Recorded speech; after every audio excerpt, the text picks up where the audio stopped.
En Afghanistan, la situation semble évoluer très rapidement avec les groupes talibans qui se rapprochent de Kaboul.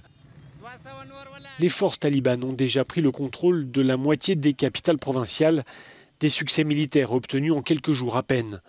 Ce vendredi soir, les États-Unis indiquaient que Kaboul n'était, je cite, « pas actuellement dans un contexte de menace imminente », selon les mots du Pentagone. N'empêche, la plupart des pays occidentaux encore présents en Afghanistan sont en train de rapatrier leurs ressortissants. Ainsi, l'Espagne ou encore l'Allemagne, dont le chef de la diplomatie précisait ce vendredi après-midi. Nous allons réduire dans les prochains jours le personnel de notre ambassade au minimum absolument nécessaire. Nous allons envoyer une équipe de soutien à Kaboul pour nous aider à renforcer les mesures de sécurité et à mettre en œuvre les mesures d'évacuation que nous avons décidées.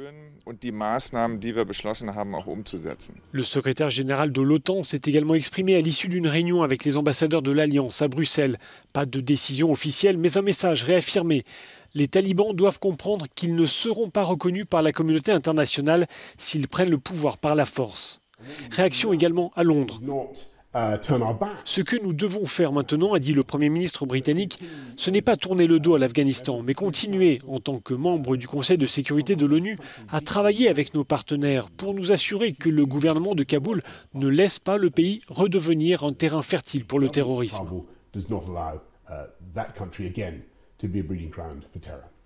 De leur côté, les autorités françaises ont une nouvelle fois appelé leurs ressortissants à quitter l'Afghanistan dès que possible et de promettre par ailleurs, je cite, un effort exceptionnel pour accueillir en France des personnalités afghanes menacées pour leur engagement en faveur des droits humains. C'est ce que l'Élysée a fait savoir ce vendredi dans un communiqué.